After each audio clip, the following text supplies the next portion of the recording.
ونؤمن به ونتوكل عليه ونعوذ بالله من شرور أنفسنا ومن سيئات أعمالنا من يهده الله فلا مضل له ومن يضلله فلا هادي له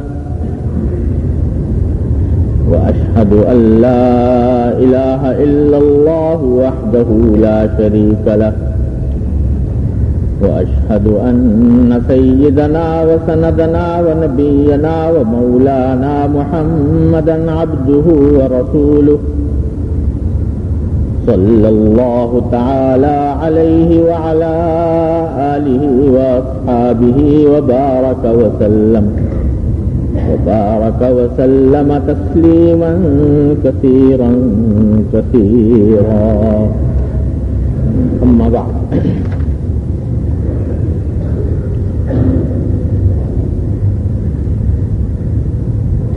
دو ہفتے پہلے ایک حدیث آپ حضرات کے سامنے بیان کی تھی جس میں ایک صاحب نے حضور اقدس نبی کریم صلی اللہ علیہ وسلم کی دعوت کی تھی اور آپ نے فرمایا کہ حضرت عائشہ صدیقہ رضی اللہ تعالی عنہا کو بھی ساتھ بلاؤ. شروع میں ان صاحب نے کہا حضرت عائشہ کو ساتھ بلانے سے انکار کیا.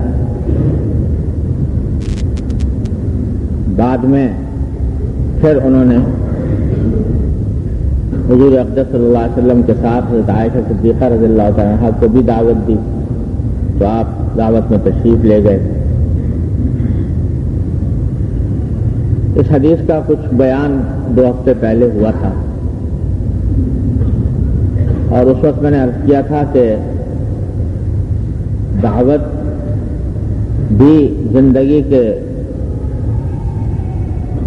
کچھ اہم کاموں میں سے ہے اور اس کے بارے میں بھی شریعت کی کچھ ہدایات ہیں جن سے ہم اکثر و بیشتر پہلو ہی کرتے رہتے ہیں یا ناواقفیت کی وجہ سے یا غفلت کی وجہ سے. آواز نہیں آ رہی؟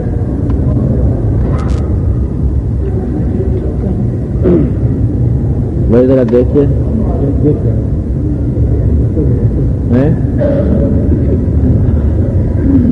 کچھ دیکھا ہے؟ میں یہ اندر بیٹھ رہا تھا کہ 2 ہفتے پہلے ایک حدیث آپ حضرات کے سامنے پڑھی تھی اور سنائی تھی جس میں حضور اقدس صلی اللہ علیہ وسلم کی ایک دعوت کا ذکر تھا. اب آواز آ رہی ہے؟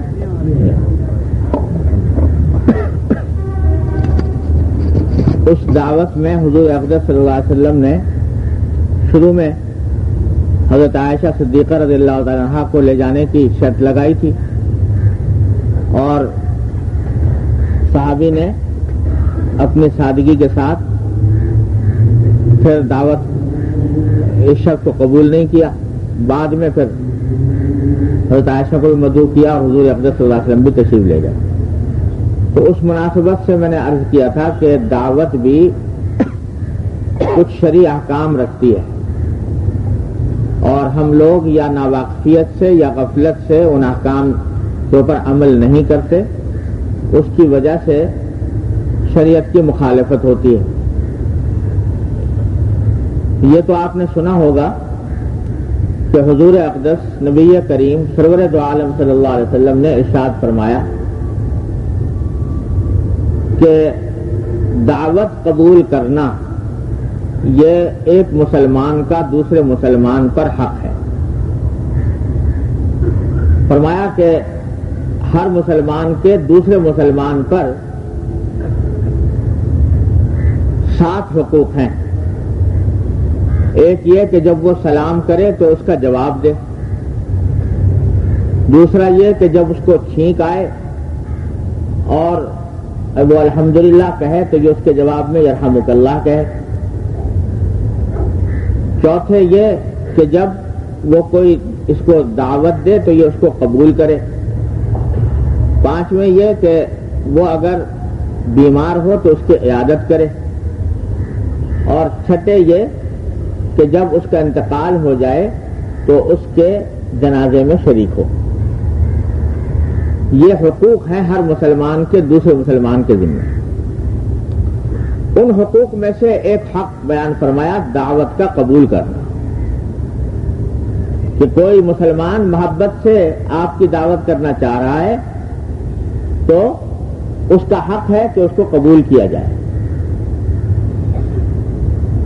اور وہ دعوت خواہ چھوٹی ہو یا بڑی ہو، معمولی ہو یا عظیم الشان ہو، اس کی کوئی تفصیل نہیں.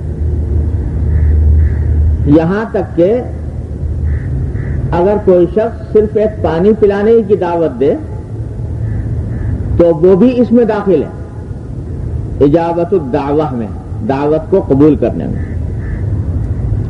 اور اس پر یاد آیا کہ ایک مرتبہ حضور اقدس صلی اللہ علیہ وسلم اپنی چچا زاد بہن حضرت ام ہانی رضی اللہ تعالی عنہ کے گھر میں تشریف فرما تھے. حضرت ام ہانی رضی اللہ تعالی عنہ حضرت علی کی بہن ہے اور رسول کریم صلی اللہ علیہ وسلم کی چچا زاد بہن، اور ایسی چچا زاد بہن ہے کہ حضور اقدس صلی اللہ علیہ وسلم سے بہت خاص تعلق تھا، اپنے رشتے کی وجہ سے بھی اور نبی کریم صلی اللہ علیہ وسلم کے رسالت مآب منصب کے لحاظ سے بھی. اور حضور اقدس صلی اللہ علیہ وسلم بھی ان سے خاص محبت فرماتے تھے اور بکثرت ان کے گھر تشریف لے جایا کرتے تھے. اور یہ وہی ام ہانی ہے جن کے گھر سے نبی کریم صلی اللہ علیہ وسلم کو اللہ تعالیٰ نے معراج کے لیے بلایا، اس وقت انہی کے گھر میں تشریف فرما.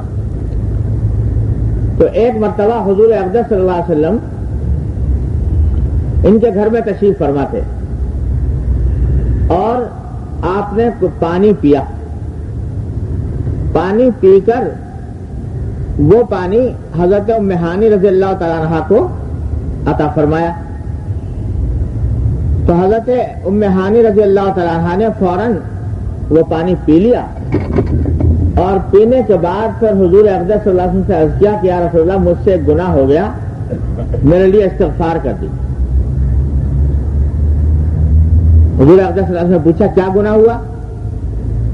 تو فرمانے لگی کہ میں روزے سے تھی، میں نے روزہ رکھا ہوا تھا اور روزے کی حالت میں نہ کھانا چاہیے نہ پانی پینا چاہیے، لیکن جب آپ نے اپنے دست مبارک سے مجھے پانی عطا فرمایا تو میں نے سوچا کہ یہ بڑی سعادت ہے کہ آپ کے دست مبارک سے پانی پیوں. اس سعادت کے حصول کے لیے میں نے روزہ توڑ دیا. اب روزہ توڑنا ویسے چونکہ جائز نہیں ہے تو فرمایا کہ یہ گناہ میں نے کیا ہے، آپ میرے لیے استغفار فرما دیجیے. تو اس پر نبی کریم صلی اللہ علیہ وسلم نے فرمایا کہ تمہارا یہ روزہ قضا کا روزہ تھا یا نفلی روزہ تھا؟ انہوں نے بتایا کہ یہ نفلی روزہ تھا. تو آپ نے فرمایا پھر کوئی حرج نہیں، اگر توڑ دیا تو کوئی بات نہیں، بعد میں رکھ لینا. اس حدیث کے تحت علماء کرام نے یہ فرمایا، فقہاء کرام نے اس حدیث سے یہ مسئلہ مستنبط کیا کہ یوں تو نفلی روزہ ہو یا کوئی بھی روزہ ہو، جب ایک مرتبہ شروع کر دیا تو اس کو پورا کرنا چاہیے، توڑنا بلا وجہ جائز نہیں. لیکن بعض آزار ایسے ہیں جن کی وجہ سے نفلی روزہ بھی توڑا جا سکتا ہے. ان آزار میں یہ بیان فرمایا کہ اگر کوئی مسلمان بھائی دعوت دے تو اس دعوت کا قبول کرنا بھی ایسا عذر ہے جس کی وجہ سے نفلی روزہ توڑا جا سکتا ہے. کیونکہ حضور اقدس صلی اللہ علیہ وسلم نے پانی عطا فرمایا، یہ ایک طرح کی دعوت ہوئی، اور انہوں نے حضور اقدس صلی اللہ علیہ وسلم کی دعوت کے احترام میں پانی پی لیا، تو یہ اجابت دعوت ہوئی، اور اجابت دعوت یعنی دعوت کے قبول کرنے کے خاطر نفلی روزہ توڑا گیا، اور حضور اقدس صلی اللہ علیہ وسلم نے اس کے اوپر کوئی نکیر بھی نہیں فرمائی. انہوں نے تو کہا کہ مجھ سے گناہ ہو گیا، لیکن رسول اللہ صلی اللہ علیہ وسلم نے فرمایا کہ یہ کوئی گناہ نہیں۔ تو معلوم ہوا کہ کسی مسلمان بھائی کی دعوت قبول کرنے کے لیے اگر انسان روزہ افطار کر دے تو یہ بھی جائز ہے، نفلی روزہ، فرض نہیں۔ فرض روزہ یا قضا کوئی رکھ رہا ہو اس کے اندر یہ بات نہیں ہے، لیکن نفلی روزے میں یہ بات ہے کہ اسے توڑ دے، بعد میں قضا کر لے۔ جب نفلی روزہ توڑ دے کوئی آدمی تو پھر قضا اس کی ذمہ واجب ہو جاتی ہے، وہ قضا کرے گا، لیکن اس کے لیے نفلی روزہ توڑنے کی بھی اجازت تھی۔ تو معلوم ہوا کہ کسی مسلمان بھائی کا دل خوش کرنا اس کی دعوت کو قبول کر کے، حالانکہ دعوت کیا تھی؟ پانی، لیکن وہ بھی اجابت دعوت میں داخل ہے، اور کسی مسلمان بھائی کا دل خوش کرنا یہ اللہ تبارک و تعالیٰ کو بڑا ہی پسند ہے، اور یہ حقوق میں۔ اور اس کی حضور اقدس صلی اللہ علیہ وسلم نے فرمایا کہ اگر کوئی شخص مجھے دعوت دے اور دعوت کے اندر مجھے صرف معمولی کوئی چربی پیش کر دے، چربی بھی باسی پیش کر دے دعوت میں، تو بھی میں اس کی دعوت کو قبول کروں گا۔ یہ نہیں کہ بڑی بڑی دعوتیں تو قبول کر لی اور چھوٹی موٹی دعوت سے انکار کر دیا۔ فرمایا کہ معمولی دعوت بھی اگر کوئی کرے گا، باسی چربی کھلائے گا، تو بھی میں اس کی دعوت کو قبول کروں۔ اس واسطے کہ دعوت قبول کرنا یہ ایک مسلمان کا حق ہے، اس کے دل کا خوش کرنے کا جو مرادف ہے، اور اللہ تبارک و تعالیٰ کو بہت پسند ہے۔ تو فضیلت تو اتنی ہے، اس کے خاطر نفلی روزہ توڑنے کی بھی اجازت دیتی، لیکن اس کے کچھ احکام ہیں۔ پہلا حکم تو یہ ہے کہ جو دعوت دے رہا ہے اس کو ذرا دیکھ بھال کے دعوت دینی چاہیے، یعنی یہ کہ مقصود اصلی یہ ہے کہ جس شخص کو مدعو کیا جا رہا ہے اس کا اکرام ہو، اس کا اعزاز ہو، اس کو راحت پہنچائی جائے، اس کو آرام پہنچایا جائے۔ لیکن ایسی دعوت کرنا جس میں کہ بجائے راحت پہنچنے کے، آرام پہنچنے کے بجائے الٹی تکلیف ہو، ایسی دعوت نہ کرنا ہی بہتر ہے۔ ہمارے حضرت صاحب فرمایا کرتے تھے کہ بھئی بعض لوگ دعوت اس طرح کرتے ہیں کہ وہ دعوت نہیں ہوتی، وہ عداوت ہو جاتی ہے۔ عداوت ہو جاتی ہے کہ اس دعوت کو آدمی قبول کرے تو مشکل، نہ کرے تو مشکل۔ کوئی مسلمان بھائی نے دعوت دی ہے، اب اگر قبول اس نے نہ کیا اس کا دل ٹوٹے گا اور خلاف سنت ہوگا، اس واسطے ڈرتا ہے، اور اگر کرے تو اس کے اندر دقت بہت، مشقت بہت، وقت کا بہت ضیاع وغیرہ۔ اس واسطے جو مسنون طریقہ ہے دعوت کا وہ یہ کہ دوسرے آدمی کے ذہن پر بار نہ ڈالے، بوجھ نہ ڈالے کہ آپ کو یہ دعوت قبول کرنی ہی ہوگی ہر حالت میں، بلکہ اس کو تھوڑا سا گنجائش دے کہ بھئی اگر آپ کو تکلیف نہ ہو، زحمت نہ ہو، تو میرا دل چاہتا ہے کہ آپ ایسا کر لیں، اور اگر کوئی آدمی عذر کرے تو اس عذر کو قبول بھی کر لیں، ناراضی کی، کیونکہ مقصود اصل میں کسی رسم کی پیروی نہیں ہے، ظاہری دکھاوا نہیں ہے، مقصود ہے راحت رسانی۔ حضرت حکیم الامت مولانا تھانوی قدس اللہ تعالیٰ سرہ فرمایا کرتے تھے کہ ساری محبت کا بنیادی حاصل یہ ہے کہ جس سے محبت کی جا رہی ہے اس کو آرام اور راحت پہنچانے کی فکر کی جائے، نہ یہ کہ رسموں کی اتباع کی جائے۔ لہذا اگر کہیں کسی کو دقت ہے، پریشانی ہے، تو ایسی صورت میں دعوت پر اصرار کرنا یہ کوئی اچھا کام نہیں۔ اس کو ایسی صورت میں اپنے آپ اس کو بھی آرام پہنچائے، اس کو بھی راحت دے اور خود بھی راحت سے رہے۔ جیسے میں نے آپ کو پچھلی مرتبہ شاید حضرت مولانا ادریس صاحب کاندلوی رحمۃ اللہ علیہ کا واقعہ سنایا تھا کہ حضرت نے والد صاحب نے فرمایا کہ اگر آپ کو وہاں سے دعوت دوں تو آپ کو تکلیف، آپ کا وقت ضائع ہوگا، تو اس کے بجائے میں تھوڑا سا ہدیہ آپ کی خدمت میں پیش کرتا ہوں تاکہ میرا دل بھی خوش ہو جائے اور آپ کو زحمت بھی نہ ہو۔ حضرت نے اس کو اٹھا کے سر پہ رکھ لیا۔ اس واسطے جو پیش نظر نہ رسم کی پیروی ہے، نہ تصنع ہے، نہ بناوٹ ہے، مقصود یہ ہے کہ راحت ہو، راحت ملے۔ اللہ اور جب ایسی بے تکلف دعوت ہو جس میں کوئی تکلیف نہ ہو تو وہ بڑی برکت کی چیز ہے، اس کا قبول کرنا، اس سے فائدہ اٹھانا یہ بڑی برکت کی چیز ہے کہ اس کا مقصد یہ ہے کہ ایک میرے مسلمان بھائی نے محبت کے ساتھ مجھے دعوت دی ہے، میں اس کی دعوت کو قبول کرتا ہوں، تو اس پر اللہ تبارک و تعالیٰ بھی دونوں پر رحمتیں اور برکتیں نازل فرماتے ہیں، بشرطے کہ اس میں ایک اور بات ہے، وہ دعوت میں بھی اور ہدیے میں بھی یہ بات ہے کہ ایک حدیث میں فرمایا گیا کہ جو دعوت اور جو ہدیہ اشراف نفس کے بغیر ہو اس میں برکت ہوتی ہے،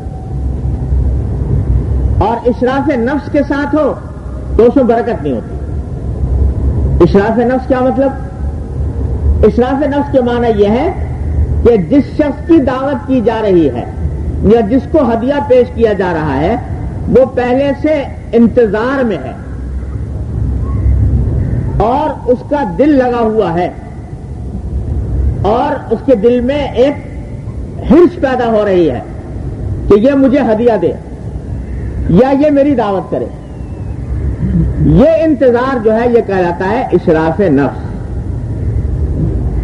تو دعوت اور ہدیہ اس وقت باعث برکت ہوتے ہیں جبکہ لینے والے یا دعوت قبول کرنے والے کے دل میں اشراف نفس نہ ہو۔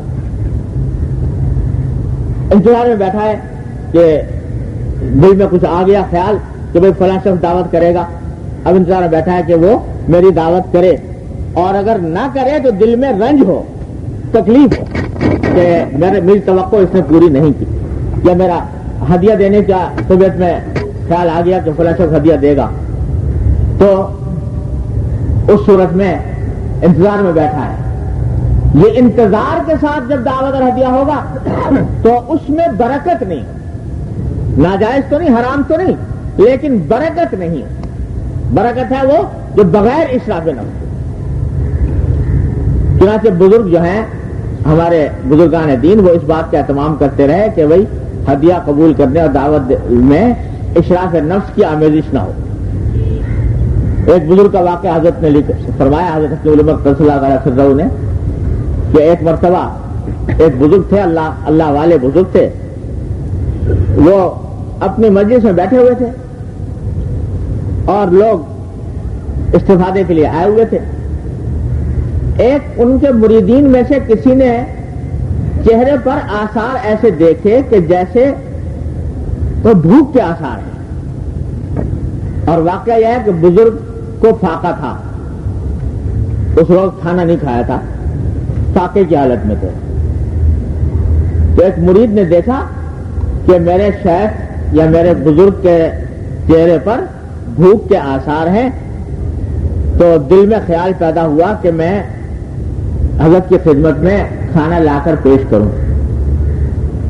تو وہ عین مجلس میں سے اٹھ کے چلا گیا اور جا کر اس نے کہیں سے کھانے کا انتظام کیا، اور کھانے کا انتظام کر کے ایک تھال میں کھانا تیار کر کے وہ لے کر حاضر ہوا اور حضرت شیخ کی خدمت میں پیش کیا کہ حضرت یہ ہے۔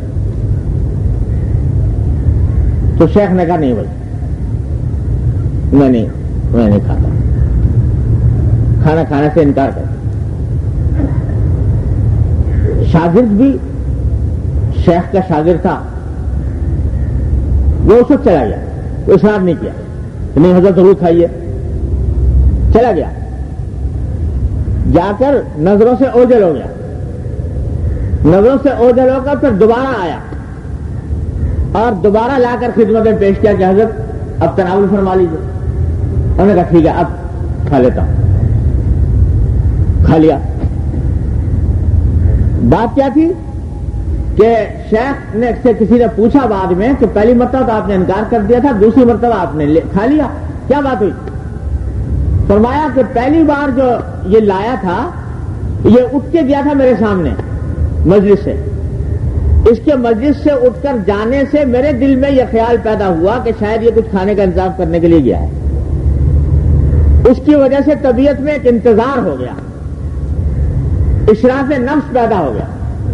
دل اس طرف لگ گیا کہ یہ آدمی جو گیا ہے یہ تھوڑی دیر میں کھانا لے کے آئے گا. اور چونکہ دل اشراف نفس دل میں آ گیا تو اب جو یہ کھانا لایا تو وہ اشراف نفس والا کھانا تھا, اس میں برکت نہ ہوتی, اس واسطے میں نے کہا کہ نہیں.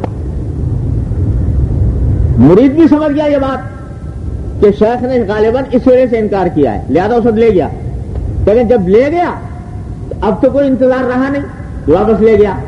دوبارہ جب آیا تو بغیر انتظار کے آیا, بغیر اشراف نفس کے آیا, لہذا وہ برکت والا تھا, میں وہ کھا لیا. تو بزرگان دین نے اس درجہ احتیاط فرمائی ہے اس بات سے. کوئی حرام نہیں تھا, اگر پہلی مرتبہ کھا لیتے کوئی حرام ناجائز نہیں تھا, لیکن کیونکہ یہ بات کہی گئی ہے اور حقیقت ہے کہ اشراف نفس والے ہدیے میں اور اشراف نفس والی دعوت میں برکت نہیں, اس واسطے بزرگان دین اتنی احتیاط کرتے رہے کہ عین بھوک کی حالت میں بھی ایسا کھانا قبول نہیں کیا کہ جس میں اشراف نفس ہو گیا. اس سے آپ اندازہ لگائیے کہ ہمارے ہاں جو دعوتیں ہوتی ہیں ان دعوتوں میں پہلے سے ذہن میں نہ صرف یہ بات ہوتی ہے کہ فلاں شخص دعوت کرے گا, بلکہ اگر نہ کرے تو شکوہ ہو جاتا, ہمیں تو بلایا ہی نہیں, ہمیں تو پوچھا ہی نہیں. اور نہ بلانے اور نہ پوچھنے کی وجہ سے نہ صرف یہ کہ رنج ہوتا ہے بلکہ اس کی طرف سے دل میں بدگمانی ہوتی ہے, اس کی شکایت ہوتی ہے. اور یہ بات جو ہے کہ دوسرے کی طرف سے شکایت کا اس وجہ سے پیدا ہونا کہ اس نے ہماری دعوت کیوں نہیں کی, یہ اشراف نفس سے بھی آگے کا درجہ ہے. یہ جو شکوے شکایتیں ہمارے معاشرے میں پھیلی ہوئی ہیں کہ بھائی چپکے چپکے شادی کر لی, ہمیں نہیں بلایا, اور چپکے چپکے فلاں کام کر لیا, ہمیں دعوت نہیں دی, ہمیں نہیں پوچھا, یہ سب جو شکوے شکایتیں ہیں ان کی کوئی شرعی بنیاد نہیں. بھائی ایک مسلمان ہے وہ جس کا دل چاہ رہا ہے اپنی استطاعت کے مطابق, اپنے محالات کے مطابق, جس کو بلانے کا چاہتا ہے اس کو اختیار ہے کہ بلائے, اور جس کو نہیں چاہتا اس کو اختیار ہے کہ نہ بلائے. کسی کو اس پر اعتراض کرنے کا حق حاصل ہے, اور اس اعتراض کے نتیجے میں نہ جانے خاندانوں کے اندر کتنے قضیے اور کتنے جھگڑے اور کتنے تنازعات کھڑے ہو جاتے ہیں, آپس میں ایک دوسرے سے دل برے ہوتے ہیں, اور اس کے نتیجے میں لڑائیوں کی نوبت آتی ہے, قطع تعلق کی نوبت آتی ہے, غیبتوں کی نوبت آتی ہے, بہتانوں کی نوبت آتی ہے. اس وجہ ذرا سی اس بات کی وجہ سے کہ شریعت کا یہ حکم سامنے نہیں رکھا. تو اس بات کا لحاظ رکھنا ضروری ہے کہ دعوت بڑی اچھی چیز ہے, برکت کی چیز ہے, لیکن اشراف نفس کے بغیر ہو اور اس کو واجب اور لازم نہ سمجھے. ایک بات تو یہ ہے. دوسری بات یہ کہ دعوت قبول کرنا سنت ہے رسول کریم صلی اللہ علیہ وسلم, اور اس نیت سے آدمی کرے تو انشاءاللہ اس کو اتباع سنت کا عظیم ثواب ملے گا, اللہ نے چاہا. لیکن دعوت یاد رکھو, دو قسم کی دعوتیں ہیں جن کو قبول کرنا سنت ہے بس. ایک وہ دعوت جو سنت سے ثابت ہے, جیسے کہ ولیمہ. یہ ولیمہ جو ہے یہ اس کی دعوت سنت سے ثابت ہے, حضور اقدس صلی اللہ علیہ وسلم نے کی سنت ہے ولیمہ کرنا. اس کا قبول کرنا بے شک بڑی اجر کی چیز ہے انشاءاللہ. دوسری وہ دعوت جو بغیر کسی تقریب کے ہو,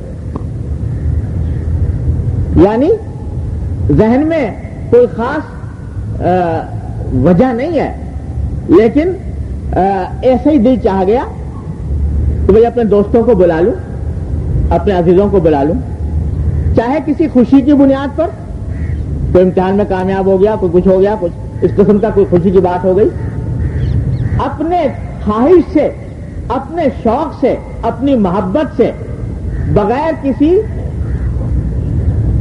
خاص تقریب کے دل چاہ گیا بلانے کا، وہ دعوت قبول کرنا بھی سنت، اور اس کے اوپر اس میں کرنا بھی بہتر اور قبول کرنا بھی بہتر، دونوں اجر و ثواب کی چیز ہے۔ ایک تیسری چیز ہے کہ وہ دعوتیں جو سنت سے تو ثابت ہے نہیں،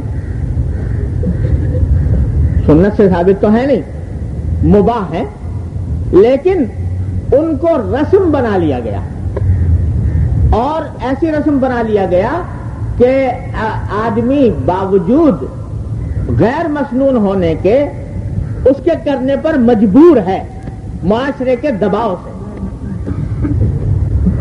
کہ معاشرے نے ایک ایسا دباؤ ڈال دیا ہے کہ بھائی جب تک یہ نہیں کرے گا، گویا اس نے کسی گناہ کا ارتکاب کیا، اس نے گویا کوئی سنت ترک کی یا کوئی، تو معاشرے کے دباؤ سے کرنے پر مجبور ہوتا ہے، دل نہیں چاہ رہا، لیکن کیا کریں، اگر نہ کریں گے تو نہ کٹ جائے گی، ایسی رسمی دعوت ہے۔ تو یہ جیسے مثلا ہمارے یہاں رواج ہے ختنہ کے موقع پہ دعوت کر دی، یا بیٹی کے نکاح کے وقت میں دعوت کر دی، تو اس میں تفصیل یہ ہے، ذرا سمجھ لیجئے، افراط تفریط میں اس میں لوگ مبتلا رہتے ہیں۔ ایسی دعوتوں کے بارے میں حکم یہ ہے شریعت کا کہ اگر قرائن سے یہ بات معلوم ہو رہی ہے کہ یہ شخص محض دباؤ سے کر رہا ہے، حقیقت میں دل نہیں چاہ رہا تھا، دباؤ سے کر رہا ہے، تو ایسی صورت میں دعوت قبول نہیں کرنی چاہیے۔ لیکن جہاں یہ معلوم ہو کہ دباؤ سے نہیں بلکہ واقعتاً اپنے قلبی خواہش سے کر رہا ہے، تو وہاں پر قبول کرنا جائز ہے، واجب نہیں۔ نہ کرے تو بھی کوئی حرج نہیں، اور کر لے تو بھی کوئی حرج نہیں، بشرطے کہ یہ بات معلوم ہو کہ یہ شخص اپنے دل سے کر رہا ہے اور شرعی شرائط کی پابندی کرتے ہوئے کر رہا ہے، اور اس کو لازم اور واجب یا سنت سمجھ کر نہیں کر رہا۔ جیسے مثلا یہ لڑکی کے نکاح کے موقع پر جو دعوت ہوتی ہے لوگ عام طور سے کرتے ہیں، اس میں یہی صورتحال ہے کہ لڑکی کے نکاح کے موقع پر دعوت کرنا شرعن یعنی سنت سے باقاعدہ ثابت نہیں۔ حضرت فاطمہ الزہرا رضی اللہ تعالیٰ کے موقع پر، نکاح کے موقع پر حضور اقدس صلی اللہ علیہ وسلم نے چند مخصوص صحابہ کو ضرور بلایا تھا، لیکن جیسے ایک بڑی دعوت کرنے کا طریقہ ہوتا ہے وہ اختیار نہیں فرمایا، سنت نہیں۔ اب کسی کوئی شخص اپنی خوشی سے کرنا چاہتا ہے، مباح ہے، جائز ہے، لیکن اگر دباؤ سے کرے یا اس کو سنت سمجھے یا اس کو واجب قرار دے، اگر نہ کرے کوئی شخص تو اس کی ناک کٹ جائے اور اس کو معاشرے میں نکو سمجھا جائے، تو ایسے موقع پر وہ جائز ہے۔ یہ دو قسمیں ہو گئی۔ تیسری قسم وہ ہے کہ جو دعوتیں بدعت کی شکل اختیار کر گئی، یعنی وہ اصلاً کسی ایک ایسی چیز کو سنت قرار دے لیا گیا جو سنت نہیں تھی، کسی ایسی چیز کو دین کا حصہ قرار دے لیا گیا جو دین کا حصہ نہیں تھا، جیسے تیجے کی دعوت، چہلم کی دعوت، اور اسی طریقے سے میت کے مرنے کے بعد جو لوگ دعوتیں کرتے ہیں، یہ دعوت جو ہے یہ بدعت بن گئی ہے، اور اس کو لوگوں نے سنت سمجھنے لگے ہیں یا واجب اور لازم سمجھنے لگے ہیں، تو یہ تیسری قسم کی دعوت ہے، اس کو قبول کرنا بھی جائز نہیں۔ اس میں بحثیت دعوت کے شریک ہونا جائز ہے، قبول کرنا بھی جائز ہے۔ یہ تین قسم میں بتائیں۔ پہلی قسم وہ جو حضور اقدس نبی کریم سرور دو عالم صلی اللہ علیہ وسلم سے ثابت ہے، جیسے ولیمہ، یا کوئی شخص ویسے ہی اپنی خوشی سے کسی موقع پر دعوت کرتا ہے، وہ یہ دونوں تو ہیں، ان کی اجابت مسنون ہے، حق ہے مسلمان۔ دوسری قسم جو ہے وہ جس میں حقیقت میں سنت سے ثابت نہیں، لیکن معاشرے میں چلن ان کا ہو گیا لیکن اس کو کوئی سنت بھی نہیں سمجھتا، تو سنت نہیں سمجھتا، اس واسطے ناجائز نہیں ہے، بدعت نہیں ہے۔ جب آدمی کو غالب گمان ہو کہ یہ آدمی دل سے دعوت دے رہا ہے اور اس میں کوئی ایسی خرابی نہیں ہے، قبول کرنے کی گنجائش ہے۔ اور تیسری وہ ہے کہ جو بدعت بن گئی ان کو قبول کرنا بالکل جائز ہے۔ یہ 3 قسم۔ دوسری گزارش یہ کرنی تھی۔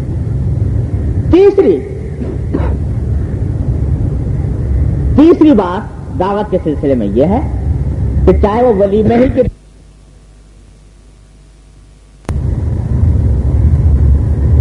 معصیتوں سے اور منکرات سے خالی ہو، اگر اس دعوت میں منکرات ہیں، منکرات سے مراد ناجائز امور، گناہ کے کام اس دعوت کے اندر ہو رہے ہیں، تو پھر ایسی دعوت کا قبول کرنے کی کوئی فضیلت نہیں، اس کی کوئی تاکید نہیں۔ لہذا اگر کوئی شخص اس دعوت کو قبول کرنے سے انکار کرے تو دعوت دینے والے کو شکوہ کرنے کا کوئی حق نہیں، اور اس دعوت دینے والے کو یہ کہنے کا کوئی حق نہیں کہ اس نے ہماری دعوت رد کر کے اس نے سنت کے خلاف کام کیا، کیونکہ سنت یہ ہے کہ وہ دعوت قبول کی جائے جس میں منکرات نہ ہو، جس میں معصیتیں نہ ہو، جس میں گناہ نہ ہو، ناجائز کام نہ ہو۔ اس واسطے اگر کوئی انکار کرے تو پھر دوسرے کو شکوہ کرنے کا حق نہیں، لہذا انکار کرنا جائز ہے۔ اب یہ ساری باتیں جو ہیں تفصیلات جب آ گئیں تو یہ بھی عرض کر دوں کہ جہاں منکر کسی بھی قسم کا ہو، چھوٹا ہو یا بڑا، معمولی ہو یا شدید نوعیت کا ہو، اگر کوئی آدمی اس کی وجہ سے انکار کرے تو اس کے لیے بالکل جائز ہے کہ وہ انکار کر دے، کہتے کہ بھائی میں نہیں جاتا، چاہے چھوٹا ہی درجے کا منکر کیوں نہ ہو۔ لیکن بعض جگہیں ایسی ہیں کہ جہاں صرف یہ نہیں کہ انکار کرنا جائز ہے، بلکہ ایسی صورت میں بعض صورتیں ایسی ہیں کہ جن کے اندر شمولیت اختیار کرنا ہی جائز نہیں، قبول کرنا جائز نہیں۔ وہ کہاں؟ جہاں پہلے سے متعین طور پر، یقینی طور پر معلوم ہے کہ اس دعوت کے اندر کوئی ایسی معصیت ہوگی، ایسا گناہ ہوگا جس کا گناہ ہونا متفق علیہ طور پر ثابت ہے، جس میں کسی کا کوئی اختلاف نہیں، ایسا گناہ ہوگا۔ فرض کرو العیاذ باللہ کسی دعوت کے بارے میں پتا ہے کہ یہاں شراب پی جائے گی یا یہاں پر ناچ ہوگا، ایسی دعوت جہاں پر کہ کسی ایسے منکر کا ہونا یقینی طور پر معلوم ہے جو متفق علیہ اجماعی طور پر حرام ہے، گناہ ہے، وہاں ایسی دعوت کو قبول کرنا بھی جائز نہیں، بلکہ انکار کر دینا ضروری۔ اگر منکرات ایسے ہیں جو اجماعی منکرات ہیں، ایسے اجماعی منکرات کے اندر قبول کرنا بھی جائز نہیں، حرام ہے، گناہ قبول کرنا۔ البتہ بعض منکرات ایسے ہوتے ہیں کہ جن میں ائمہ مجتہدین کے درمیان اختلاف ہوتا ہے، بعض ائمہ کہتے ہیں جائز ہے، بعض کہتے ہیں ناجائز ہے، ہمارے حنفی مسلک سے ناجائز ہے لیکن دوسرے کسی امام کے نزدیک جائز ہے۔ ایسی صورت میں انکار کرنا واجب تو نہیں، یعنی یہ ضروری تو نہیں کہ انکار کرے، لیکن اگر کوئی آدمی اس سے پرہیز ہی کرے تو زیادہ بہتر ہے۔ یہ ہے تفصیل حکم کی۔ اب یہ کہ کون سا منکر ایسا ہے کہ جو متفق علیہ طور پر حرام ہے، اور کس کے درمیان کون سا منکر ایسا ہے جس میں کچھ گنجائش، یعنی کسی امام کے نزدیک کوئی گنجائش ہے، معاملہ ائمہ کے درمیان اختلافی ہے، یہ ہر ایک آدمی کے بس کا کام نہیں کہ اس کو سمجھے، لہذا اس کو چاہیے ہر ایک آدمی کو کہ ایسے مواقع پر جب کسی ناجائز امر کا اندیشہ ہو تو کسی عالم سے، مفتی سے، جس پر اس کو اعتماد ہو، مسئلہ پوچھے کہ یہ فلاں جگہ یہ دعوت ہونے والی ہے، اس میں فلاں کام ہوگا تو میں جاؤں کہ نہ جاؤں، اور پھر اس کے کہنے پر عمل کریں۔ یہ ہے تفصیل دعوت کے قبول کرنے کے سلسلے. یہ تو ہے دعوت کا قبول کرنا. دوسرا ایک اور پہلو ہے جو اکثر و بیشتر نظر انداز ہو جاتا ہے اور اس کی وجہ سے بھی فساد پھیلتا ہے.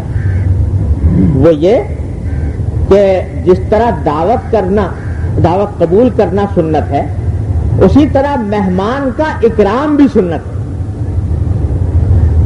کوئی آپ کے گھر مہمان آیا تو آپ اس کا اکرام کریں، کوئی خاطر تواضع کریں، اس کی کوئی خدمت کریں.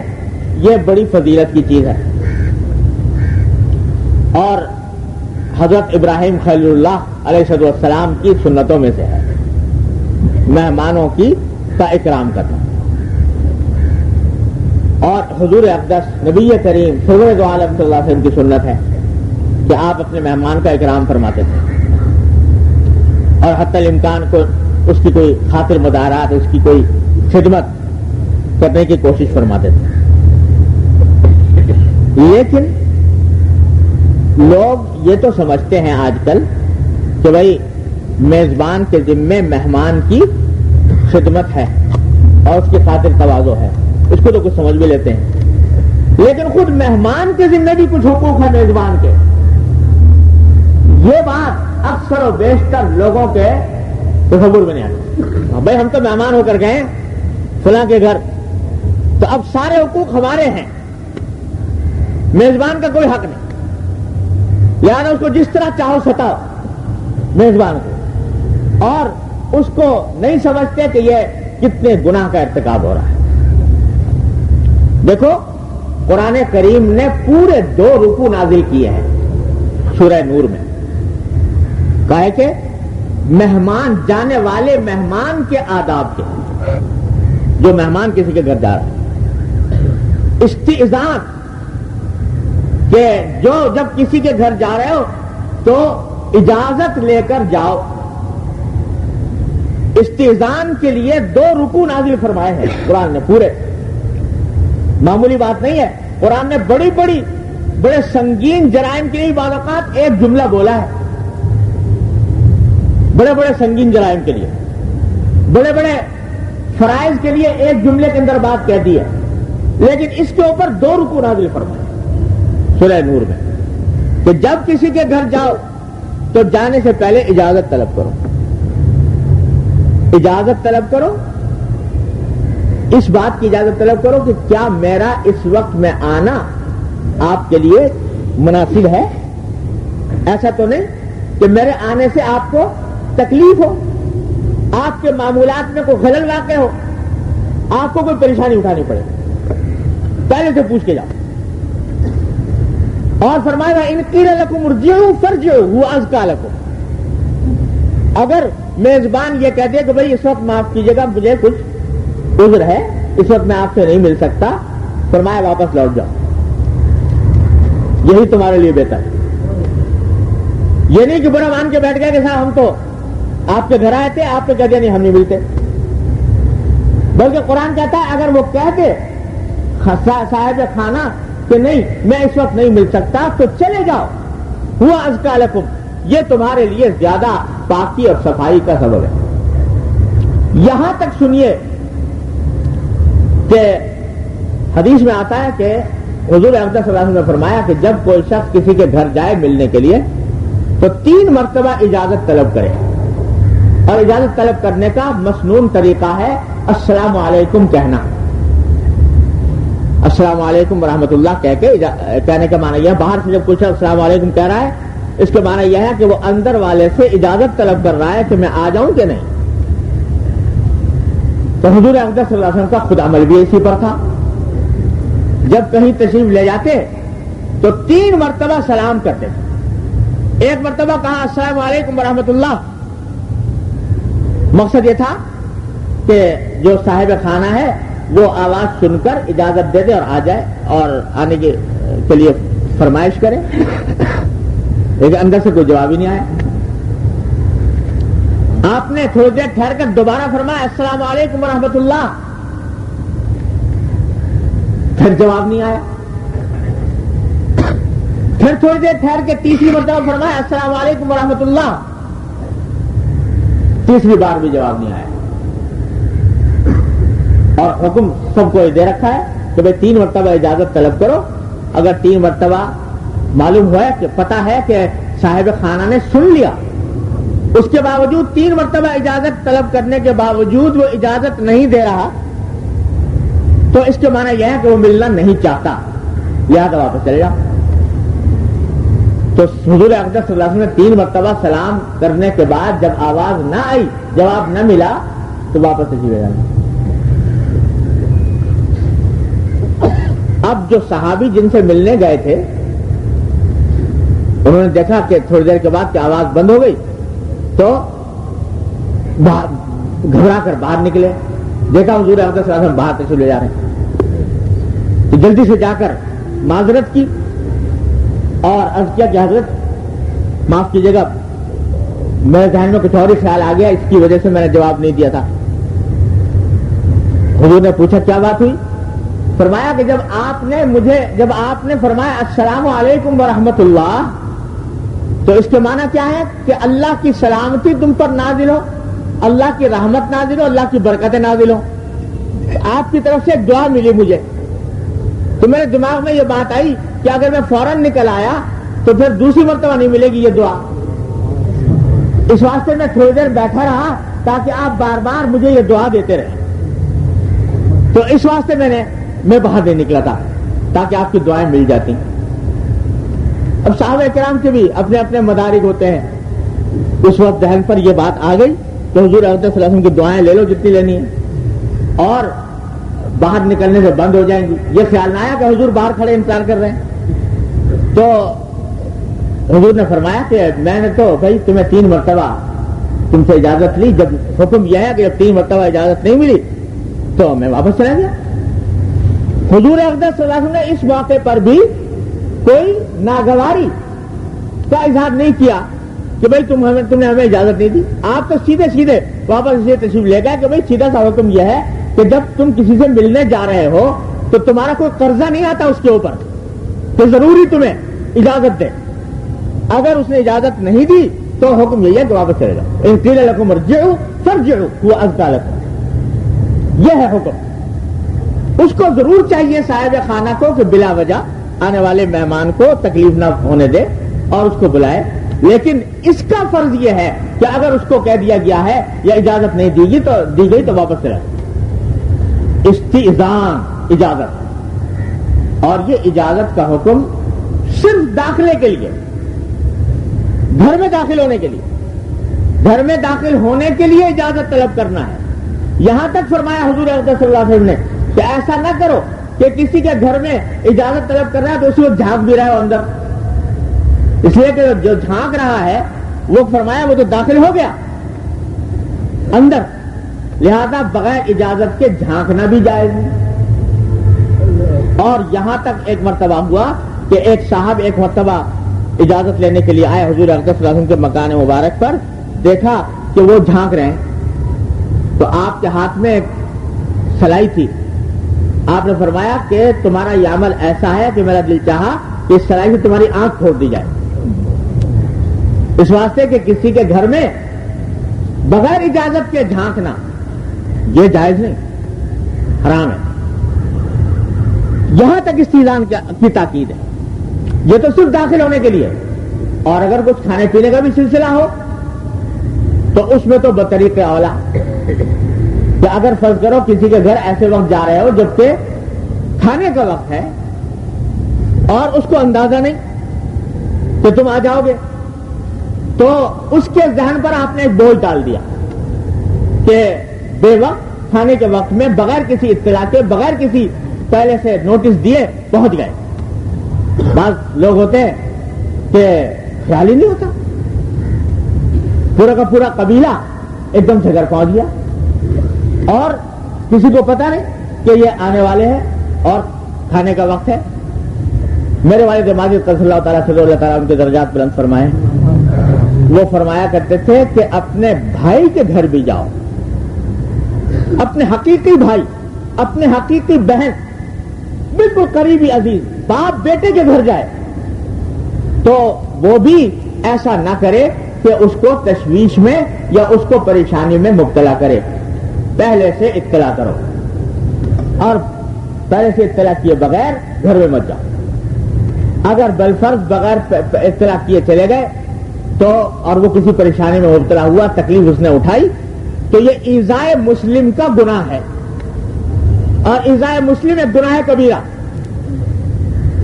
تو میرے والد ماجد قدس اللہ تعالیٰ سے وہ فرمایا کرتے تھے کہ اچھے خاصے پڑھے لکھے دیندار کہلانے والے نمازی تہجد گزار صحبت یافتہ لوگ بھی بعض اوقات ان احکام کا خیال نہیں کرتے، اور پہنچ گئے کسی کے گھر بغیر کسی سابق اطلاع کے، بغیر کسی نوٹس کے. اب وہ آدمی بیچارہ پریشان ہو رہا ہے. کسی کے گھر ٹھہرے ہوئے ہو، میرے والد ماجد رحمۃ اللہ علیہ اس کی بڑی تاکید فرمایا کرتے تھے. کسی کے گھر ٹھہرے ہوئے ہو تو جو کھانے کا مقرر وقت ہے اس وقت غائب نہ ہو، کہ اس کو پریشانی ہوگی میں کہاں سے تلاش کر کے لاؤں آدمی کو، اس وقت غائب نہ ہو جائے. اور استدلال کیا حدیث سے. ایک حدیث میں آتا ہے کہ نبی کریم سرور دو عالم صلی اللہ علیہ وسلم نے فرمایا کہ جب کوئی شخص کسی کے گھر مہمان ہو تو صاحب خانہ کی اجازت کے بغیر اس کے لیے روزہ رکھنا جائز نہیں. یہ فرمایا حضور اقدس صلی اللہ علیہ وسلم. نفلی روزہ رکھنے کا ارادہ ہے، آپ کسی کے گھر مہمان ٹھہرے ہوئے ہیں، فرمایا کہ جب تک صاحب خانہ سے اجازت نہ لے لو اس وقت تک تمہارے لیے نفلی روزہ رکھنا جائز نہیں. کیوں؟ اس واسطے کہ آپ نے تو اس کو بتائے بغیر روزہ رکھ لیا، اس نے آپ کے لیے کھانا تیار کیا اور اس میں محنت اٹھائی. جب کھانے کا وقت آ گیا دوپہر کا، آپ نے کہا جی میرا تو روزہ ہے، اس کی محنت اکارت دے، اس کو تکلیف پہنچی. دوسرا یہ کہ روزے کے اندر کھانے پینے کے اوقات بدل جاتے ہیں، اس کا وقت کچھ اور ہے کھانے کا اور آپ کا وقت ہو گیا افطار کے بعد آپ کو فوراً کھانا چاہیے، تو اس کو تکلیف پہنچی. اس سے آپ اندازہ لگائیے کہ شریعت نے کتنی باریک بینی سے دوسرے لوگوں کو ذہنی اور جسمانی اور روحانی تکلیف سے بچانے کا اہتمام فرمایا. لیکن ہم لوگ ہیں کہ یہ دین سے خارجی کر دی ساری باتیں. بس دین نام نماز روزے کا ہے، بس نماز روزے کا ہے، ذکر اور تلاوت اور تسبیح کا ہے، اور کہیں کسی کو جا کر تکلیف پہنچا دی، سمجھے مہمان ہے لہذا سارا حق میزبان کے اوپر عائد ہوتا ہے، مہمان کے ذمہ کوئی حق نہیں، مہمان کے ذمہ کوئی فریضہ نہیں. بے وقت پہنچ رہے ہیں، بغیر اطلاع کے پہنچ رہے ہیں، اس کو جا کر بے وقت ستا رہے ہیں، یہ معلوم کیے بغیر کہ اس کے یہ ملنے کا وقت ہے کہ نہیں ہے، اس کی کوئی معمول میں خلل تو نہیں آئے گا. یہ ساری باتیں بھائی دین کا حصہ ہے اور سب اس دعوت کے احکام کے اندر داخل ہیں. اللہ تبارک و تعالیٰ اپنی رحمت سے ہمیں صحیح فہم عطا فرمائے، اس پر عمل کی توفیق عطا فرمائے. بھائی ایک اعلان یہ کرنا ہے کہ انشاءاللہ تعالیٰ دارالعلوم میں بخاری شریف کا ختم اللہ نے چاہا 15 دسمبر جمعرات کے دن صبح 10 بجے. 5 دسمبر بروز جمعرات صبح 10 بجے انشاءاللہ دارالعلوم میں بخاری شریف کا ختم ہوگا. اگر کچھ حضرات تشریف لانا چاہیں تو تشریف لائیں. اللہم صلی علی سیدنا مولانا ربنا ظلمنا انفسنا وان لم تغفر لنا وترحمنا لنكن من الخاسرين. ربنا آتنا في الدنيا حسنة وفي الآخرة حسنة وقنا عذاب النار. یا ارحم الراحمین اپنے فضل و کرم اپنے رحمت سے ہمارے تمام گناہوں کو معاف فرما. یا اللہ ہمارے اعمال و اخلاق کی اصلاح فرما، سیدھے راستے پر چلنے کی توفیق عطا فرما.